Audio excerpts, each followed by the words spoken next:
Olá, essa é a nossa terceira aula do curso de Fotônica Básica, Departamento de Engenharia Elétrica, Universidade de Brasília, na qual nós vamos rever alguns conceitos de ondas.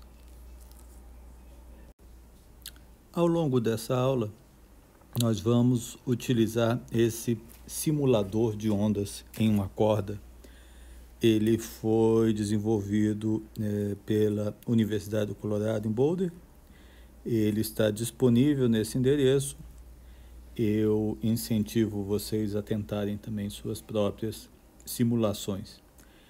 Esse simulador é bastante simples, ele tem alguns modos de simulação e algumas condições para essa corda.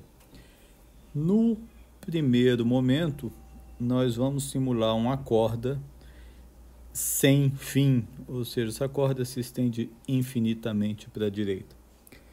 A razão para isso vai ficar mais clara mais à frente, mas eu não posso, neste momento, para não complicar um pouco a matemática, ter um final para essa oscilação, porque isso vai provocar reflexões e outros fenômenos. Do lado de cá, nós temos uma excitação que pode ser na forma manual, na forma de um pulso e na forma de uma oscilação permanente. Nós vamos usar primeiramente essa oscilação permanente. Aqui tem alguns parâmetros que eu posso ajustar: a amplitude, a frequência, o amortecimento, né, e a tensão dessa corda. Depois, quando a gente desenvolver um pouco a matemática, a gente vai ver que esse é um parâmetro importante. Na maioria dos casos, eu vou zerar esse amortecimento. Quer dizer, essa corda ela está livre para vibrar sem nenhum tipo de fricção, sem dissipar energia alguma, para também deixar as coisas mais simples. Vamos fazer, então, a primeira simulação e observar o fenômeno da onda viajante. Nós vamos fazer uma perturbação contínua nesse ponto da corda. Lembre-se que a corda é infinita. E nós vamos ver o que acontece nesse caso. Não chega a ser uma surpresa. Naturalmente, vai haver uma perturbação senoidal ao longo dessa corda e ela vai se propagar para a direita. Se eu quiser acompanhar um pico dessa onda, eu tenho que seguir para a direita com uma certa velocidade. Nós vamos voltar a isso mais à frente. Visto o fenômeno naquela simulação, a onda viajante, gostaria de revisar como é que se chega à equação diferencial da onda. Eu não vou fazer todos os passos, isso é feito em cursos de métodos matemáticos da física, por exemplo, mas gostaria de deixar mais claras as etapas. Nós vamos considerar, como nesta figura, um segmento muito pequeno de corda, um segmento diferencial de corda. Esse segmento tem uma massa que é distribuída na forma de uma densidade de massa μ. Esse segmento está sob forças, que aqui no caso geral eu deixo serem possivelmente diferentes, T1 e T2. Essas forças estão aplicadas de acordo com certos ângulos nas extremidades deste segmento de corda. Basicamente, então, procede-se com a aplicação, com a geometria correta, as projeções dessa força, da lei de Newton, não é outra coisa. Seguida de algumas simplificações. Eu vou dizer que essas oscilações são pequenas, e assim esses ângulos, que estão um pouco exagerados aqui para facilitar a visualização, na verdade são muito pequenos no segmento. Eu vou dizer que essa perturbação é totalmente transversal, ou seja, no caso aqui ela é vertical, a corda não vai se movimentar na direção horizontal. Isso vai exigir uma certa relação entre os ângulos e as tensões. Em particular, essas duas tensões, na verdade, precisam ser iguais. Feito isso, fazendo algumas substituições, eu chego a essa equação diferencial parcial aqui. Lembrem-se, na segunda aula, nós estudamos o eletromagnetismo, nós chegamos a uma equação parecida em 3 dimensões, e eu disse que aquela equação tinha o formato de uma equação de onda. Que formato é esse? Esse formato é do tipo derivada segunda da variável que está oscilando em relação ao tempo é proporcional à derivada segunda dessa mesma variável em relação ao espaço. Eu mencionei também que essa constante que aparece aqui é a velocidade de fase dessa onda. No caso do eletromagnetismo, o quadrado dessa velocidade dependia de duas constantes, o produto de duas constantes, μ0 e ε0. Aqui também vejam a analogia. O quadrado dessa velocidade vai depender do produto de duas constantes, a tensão sobre a corda e o inverso da densidade de massa desta corda. Assim, a onda é um fenômeno descrito por equações diferenciais desse tipo, e as soluções, no caso mais geral, têm esse formato. Lembre-se, essa é uma equação diferencial linear, uma soma qualquer de soluções continua sendo uma solução, e aqui eu estou dando uma ideia geral do formato dessas soluções. Veja que elas sugerem algo que viaja no espaço com a velocidade v. No caso monodimensional que nós estamos vendo aqui, nos dois sentidos possíveis. Uma onda que viaja para a direita e uma onda que viaja para a esquerda. No caso multidimensional, que a gente vai ver em seguida, isso pode acontecer em várias direções possíveis de propagação. Essas funções f e g, no caso geral, são exponenciais complexas, mas aqui, para facilitar a visualização, começaremos tratando apenas de oscilações senoidais. Eu voltei a colocar aqui a nossa simulação, vou deixar ela rodando aqui, e agora ao lado da nossa solução particular para esse caso. Então, y é uma função da única variável espacial x e tempo, e é uma função no formato a cosseno de kx menos ômega t para uma escolha conveniente de k e ômega. Eu ainda não falei da relação entre essas duas. Para compreender melhor esses parâmetros k e ômega, eu vou tentar isolar os efeitos do espaço e do tempo nessa solução da equação de onda. Então, a primeira coisa que eu vou fazer é considerar apenas a parte espacial, ou seja, aquele nosso vídeo da simulação aqui virou uma fotografia. Eu congelei o tempo num certo instante t0, e a equação passa a ser y igual à linha cosseno de kx menos uma fase φ. Aqui temos, então, esse instantâneo da nossa onda, e a gente nota que nós temos uma função periódica no espaço. Isso aqui é espaço, e essa função se repete uma distância lambda. De qualquer ponto dessa onda, se eu andar uma distância lambda para a direita, eu vou chegar exatamente ao mesmo valor. Então, essa onda fica se repetindo no espaço, com esse período espacial, vamos dizer assim, lambda. Lambda vai ser chamado comprimento de onda. Uma razão óbvia, né? É o tamanho de uma perturbação inteira dessa onda no espaço. Bom, observando que a função é desse formato e que o período da função cosseno é 2π, conclui-se que esse valor k tem que valer 2π sobre lambda, de forma que, quando eu me afastar uma distância lambda de onde eu estava, eu volte a ver o mesmo valor de y. K vai ser chamado número de onda. O comprimento de onda, então, nós nos referimos a ele lá na primeira aula, quando a gente falou do espectro visível do eletromagnetismo, né, que são as cores. Dissemos, por exemplo, que nós enxergamos aproximadamente entre 750 nanômetros para o vermelho e 400, 300 e muitos nanômetros para o violeta. Que distância é essa? É o comprimento de onda. Se nós pudéssemos ter aí um instantâneo dessa onda eletromagnética, é a distância que você tem que caminhar para que ela se repita.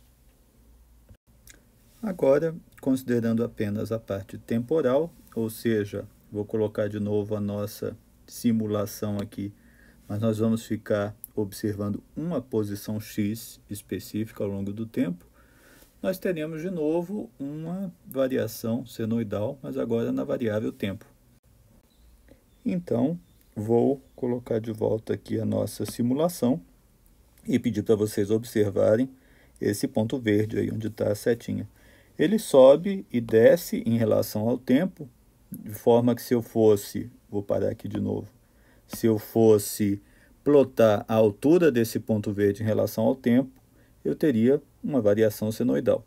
Qual é o período dessa variação? Bom, nesse caso eu não tenho nenhum tipo de amortecimento, não há uma outra perturbação nessa corda, ele deve estar acompanhando a mesma frequência da minha perturbação aqui à esquerda, que está em meio Hz.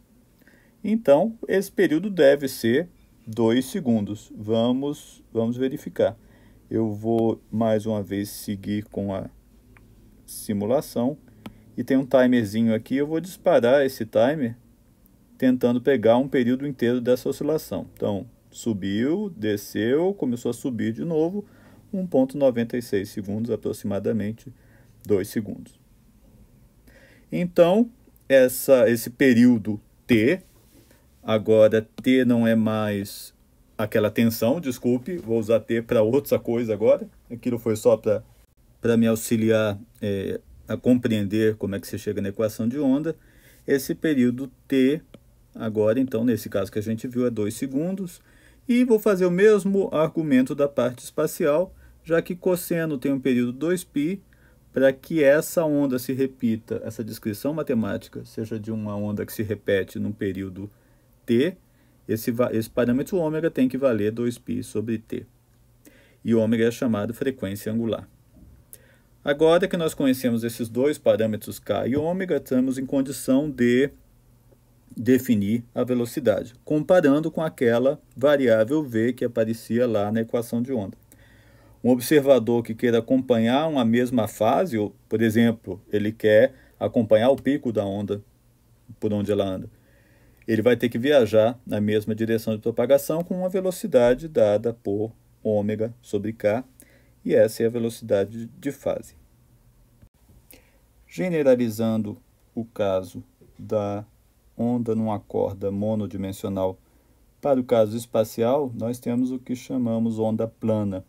Agora, eu tenho aqui a minha variação, era isso que eu tinha antes, numa dimensão apenas. Agora, eu imagino que, em vez de ter apenas um ponto aqui, eu estendi isso por todo um plano perpendicular à direção de propagação. Então, todo esse plano agora aqui, rosa, está com o valor máximo dessa variável. Todos esses planos azuis estão com valores mínimos dessa variável. Se estende por todo o espaço para um lado e para o outro. E cada plano, há infinitos planos aqui paralelos, cada um com a sua fase. A gente chama isso de onda plana. A descrição matemática agora na generalização fica assim. Agora eu tenho uma função das 3 variáveis espaciais e do tempo. A parte temporal naturalmente continua da mesma forma. Mas em vez de um kx, agora eu tenho vetor k, produto interno vetor r. Certo? Esse vetor r, então, é a posição, é o vetor posição, e esse vetor k agora vai ser o meu vetor de onda, não mais número de onda. Certo? Então, ele aponta para o sentido de propagação. Continua sendo verdade que existe um comprimento de onda, distância nessa direção de propagação entre 2 planos de mesma fase. Essa distância vai ser dada agora por 2π sobre módulo de k. Então, o número de onda passa a ser o módulo desse vetor de onda. Essa nossa observação da onda numa corda, e também de uma onda tridimensional, em particular essa onda plana que nós vimos no último slide, ela parece muito diferente, né, do que nós chamamos de onda. A gente vê ondas, por exemplo, no oceano. Elas não são perturbações que existem em todo o tempo e todo o espaço, elas estão limitadas. E essas perturbações têm um formato que pode, às vezes, se propagar sem mudar seu perfil. Em outras vezes, em particular as ondas chegando na praia, né, elas mudam seu perfil, elas crescem, elas quebram mais à frente, e nada disso parece ser descrito por essa nossa matemática. Para poder entender esse tipo de perturbação, de oscilação, nós vamos usar o conceito de pacote de onda. Aqui eu vou mudar um pouco o formato da nossa simulação. Em vez de uma oscilação contínua como eu tinha antes, eu vou agora simular um pulso naquela corda. E vou fazer isso agora apenas para nos lembrar que, de fato, a nossa matemática tem que permitir a propagação de um pulso limitado no tempo e no espaço, como esse que nós acabamos de ver. A solução matemática para esse problema é bem conhecida e devida ao matemático francês Fourier no século XIX. Esse pulso que se propaga e que talvez não seja senoidal e que provavelmente é limitado no tempo, ele é expresso como infinitas ondas senoidais caminhando ao mesmo tempo. Lembre-se, a equação de onda é linear, então, se aquela onda viajante que nós vimos antes é uma solução dessa equação, duas daquelas ondas são soluções, 1000 daquelas ondas são soluções e infinitas daquelas ondas são soluções. Então eu tenho um formato aqui, aquele pulso triangular que a gente viu, por exemplo, ele vai ser descrito como a propagação de infinitas ondas planas senoidais, né? Aqui é aquela forma mais geral que eu avisei que aconteceria da exponencial complexa. A grande diferença é que para cada valor diferente de K, e haverá infinitos valores de números de ondas diferentes que compõem esse pulso, eu vou ter uma amplitude específica para essa onda, um valor de K e um valor de ômega que vai depender de K. Em particular, essa amplitude vai ser dada por essa integral, que é conhecida como transformada de Fourier. Então, para cada valor de K, essa integral me dá a amplitude do componente da onda plana correspondente naquele pulso. E essa relação que me dá para cada K o valor de ômega vai ser chamada relação de dispersão e, no geral, ela é dependente do meio em que essa onda está se propagando. Vejam essa figura aqui. Nós temos um pulso de extensão claramente limitada no espaço, isso é espaço, e esse é aquele instantâneo que eu tinha feito com a nossa onda plana alguns slides atrás. Se eu liberar agora a nossa imagem na passagem do tempo, talvez esse pulso se propague, né, para a direita com uma certa velocidade.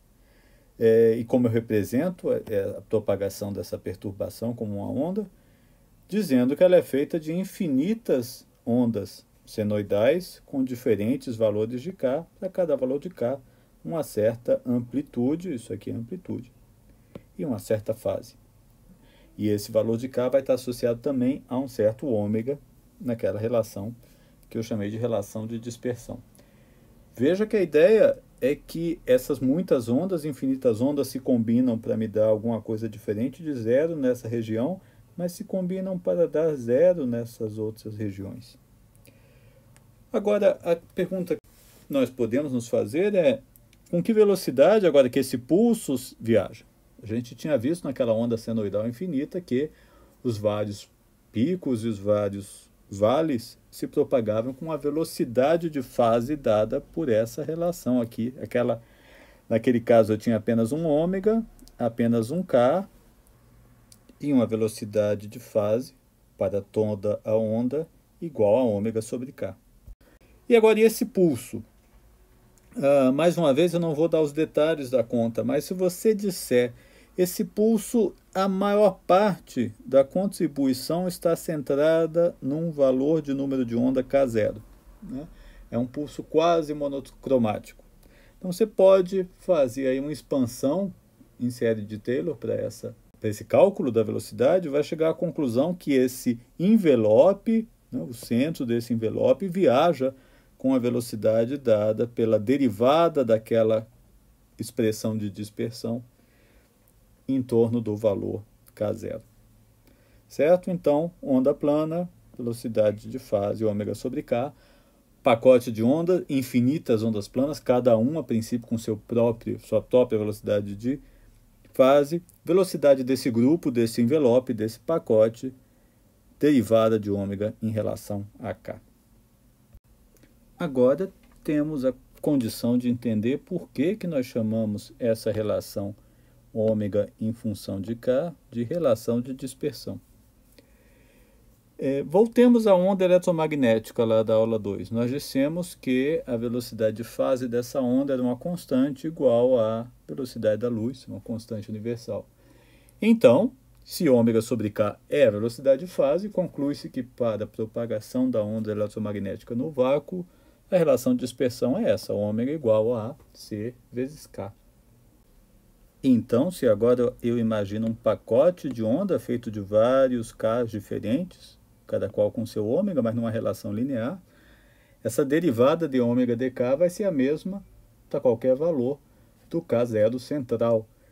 O que significa que o pacote de onda feito de ondas eletromagnéticas no vácuo se propaga com uma velocidade de grupo constante para qualquer um dos seus componentes. Então, a velocidade do grupo é constante igual à velocidade de fase. O que isso significa? Esse meu pacote viaja sem mudança de formato, porque todos os componentes dele estão viajando juntos, na mesma velocidade. Então, esse pacote não se dispersa na propagação. Agora, eu falei que a relação dispersão era função também do meio de propagação. No meio de propagação em que essa relação é não linear, então não é verdade que na hora que eu tomar de ômega dk eu vou ter sempre a mesma velocidade de grupo. Portanto, o pacote ele muda de forma, ele se dispersa porque os diversos componentes deles estão viajando com velocidades diferentes. Essa dispersão, mais à frente, vai ter uma grande importância quando a gente for estudar comunicação ótica, porque um pulso que vai, por exemplo, se alongando no espaço ou no tempo, ele limita a máxima velocidade como eu posso mandar pulsos numa fibra ótica. Então, isso é uma limitação da velocidade da banda dessa comunicação. Essa mudança do envelope também acontece nas ondas do mar, né? Por uma questão de hidrodinâmica, a altura dessa perturbação depende da coluna de água. Você vai chegando perto do litoral, essa água vai se tornando mais rasa. Dependendo do perfil desse litoral, a onda que está vindo atrás, ela cresce muito, passa do centro dessa onda e acaba provocando a quebra, né? Também, então, está relacionado a esse fenômeno.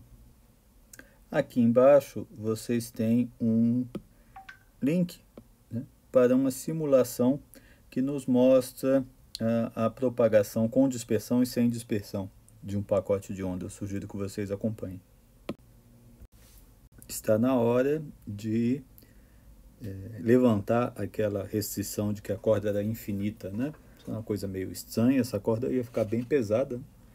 Imagina aquela densidade de massa não podia ser zero, é uma das condições, né, um dos parâmetros da onda. Vai ficar mais claro também por que eu precisei fazer isso num primeiro momento. Então aqui vou mudar mais uma vez a nossa simulação. Vou fazer um pulso manual com a outra extremidade agora fixada. Eu mudei também a tensão, eu abaixei bastante a tensão, que vai fazer uma onda que um pulso de onda que se propaga mais lentamente para a gente acompanhar, né? Observe o que vai acontecer na extremidade. Naturalmente, esse pulso chegando lá, ele vai ser refletido, né? Esse é o fenômeno da reflexão. E chegando aqui na outra extremidade, ele vai ser refletido de novo e vai para o outro lado. Então, nós vamos ter ondas viajantes, desculpe aí o erro, ora para a direita, ora para a esquerda. E é por isso que eu não podia deixar isso acontecer, porque senão eu ia ter que imaginar que em algum momento essa onda já estava voltando, né? E ia complicar um pouco a nossa matemática. Agora eu vou repetir a simulação, dessa vez com a oscilação senoidal do lado esquerdo, e nós vamos ver o que acontece. Bom, os pulsos, né, as perturbações vão chegar lá no final, vão ser refletidos, e aí vai haver uma interferência, outro fenômeno importante, com a onda que estava vindo. Eu quero que vocês prestem atenção, eu parei um pouquinho para andar mais devagar. Esse novo tipo de onda não parece ir para lugar nenhum, né? Trechos aqui, os picos ficam se transformando em vales e os vales em picos. Tem outros trechos como esse aqui, que ficam aproximadamente parados. Esse é um tipo diferente de onda, ela não parece progredir, né? A combinação dessa onda aqui para a direita e para a esquerda parece que virou uma onda que está parada. Esse novo tipo de onda, que nós vamos chamar estacionárias, ele é descrito matematicamente por expressões como essas. Veja a diferença da onda viajante, né? Aquela onda tinha um cosseno de um parâmetro no tempo em combinação linear com um parâmetro no espaço. Aqui mudou, eu tenho um termo de oscilação no espaço multiplicado por um termo de oscilação no tempo. Você pode verificar por substituição que esse tipo de função é solução da equação de onda. Você também pode verificar aquilo que nós fizemos na simulação anterior, que uma onda indo para a direita e outra indo para a esquerda se combinam para fazer ondas desse tipo. Eu tenho aqui algumas figuras descrevendo formas de onda como essa. Nessa aqui vocês observam que as duas extremidades estão fixas e a onda oscila, e o corpo da onda oscila nessa direção, certo? Eu tenho uma outra possibilidade. Além das duas partes fixas aqui, eu tenho uma parte fixa no meio. Essas partes fixas são chamadas nós, então estabelece um nó no meio da onda. E assim por diante, eu tenho várias dessas possibilidades. Se vocês notarem, aquela simulação que nós fizemos corresponde aproximadamente a um quinto modo, né? Eu tenho 5 dessas oscilações aqui. Isso está descrito aqui da seguinte maneira: esse K e esse ômega são funções de n, onde n é um inteiro. Então eu tenho uma combinação possível, né, de vários modos, e esses modos têm um número de onda dado por inteiro n vezes π sobre L, e o ômega de acordo com a relação de dispersão. Outra forma de dizer a mesma coisa é que a distância entre esses nós, que equivale a meio comprimento de onda, né? O comprimento de onda é a distância entre dois nós. Essa distância entre nós tem que caber um número inteiro de vezes na corda. Aqui ela cabe uma vez, aqui ela cabe 2 vezes, aqui ela cabe 4 vezes e assim por diante. Vamos contrastar com o que a gente viu antes. Primeiro viu uma onda plana, que pode ter qualquer valor de K, qualquer valor de ômega, ele é um só, e ela se propaga no espaço. Depois nós vimos um pacote de ondas, constituído por infinitas ondas senoidais simples, cada qual com seu K e o seu ômega, e satisfazendo uma relação de dispersão, mas sem nenhuma restrição. Quando você estabeleceu essa fixação da corda, você criou um novo tipo de onda, no qual a descrição matemática é dada por uma expressão um pouco diferente, e principalmente é um tipo de onda com modos discretizados, né? Ela só pode existir para números de onda que são múltiplos inteiros de uma certa quantidade. Finalmente, eu gostaria de fazer a generalização para o caso 3D e já fazer um elo com a próxima aula, onde a gente vai começar a discutir as fontes de luz, né? Todo esse longo desvio matemático que nós fizemos é para ficarmos preparados para entender as fontes de luz. Eu vou imaginar agora uma cavidade 3D. Então, em vez de uma corda, em uma dimensão, eu tenho um pequeno cubo, vamos imaginar assim. Ele tem 3 dimensões. E nesse cubo vai haver a possibilidade de uma oscilação eletromagnética. Então, eu escrevi aqui a expressão possível para esse campo elétrico. O campo magnético acompanha, né? Eu tomei aqui a liberdade de esquecer, vamos dizer assim, que o campo elétrico é uma variável vetorial, tá? Apenas para simplificar as coisas. Naturalmente, aquela expressão vai se generalizar em 3 dimensões para algo como esse. Então, agora, eu tenho a possibilidade de modos na direção x, modos na direção y e modos na direção z. Desculpem de novo aí o erro. E aquela condição de que a distância entre os nós tem que caber um número inteiro de vezes entre as paredes, agora não é mais uma corda, ela vai se estabelecer uma a uma, né? Na direção x eu tenho que ter um certo número de meias ondas, na direção y também, na direção z também. A relação acaba ficando assim. Uma combinação dos quadrados de 3 inteiros tem que ser igual a essa expressão. Uma pergunta que a gente vai fazer em seguida é quantos modos como esse existem. Precisamos saber disso porque eu quero saber como é a radiação eletromagnética que um corpo emite para estar em equilíbrio térmico com o seu meio. E isso vai vir dessas considerações. O argumento a gente detalha na próxima aula, mas chega-se à conclusão que o número de modos é igual a essa expressão aqui. Então, ele depende do volume dessa minha cavidade e depende do comprimento de onda. Um fato curioso que vai nos dar uma dor de cabeça é que o número de modos aumenta muito para pequenos comprimentos de onda. Podemos pensar assim intuitivamente, a pequena onda cabe de mais maneiras dentro dessa cavidade.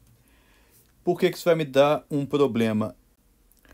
Porque numa análise talvez um pouco descuidada, sem observar algumas questões de energia, eu vou concluir que quanto mais alta a frequência, e portanto mais baixo o comprimento de onda, de mais maneiras essa cavidade vai estar vibrando, então tem mais energia nessas altas frequências. Em particular, eu teria energia infinita nas altíssimas frequências. Nós vamos ver que, de fato, durante algum tempo, os físicos ficaram com esse problema, e isso foi chamado, de uma maneira talvez um pouco dramática, de catástrofe do ultravioleta, né? Então, todo o corpo estaria emitindo quantidades enormes, infinitas, na verdade, de altíssima frequência. A correção dessa interpretação incorreta envolve alguns conceitos interessantes que a gente discute na próxima aula, quando nós vamos apresentar a incandescência, né? Um primeiro modo de emissão de luz que é baseado apenas na temperatura do corpo. Até a próxima aula.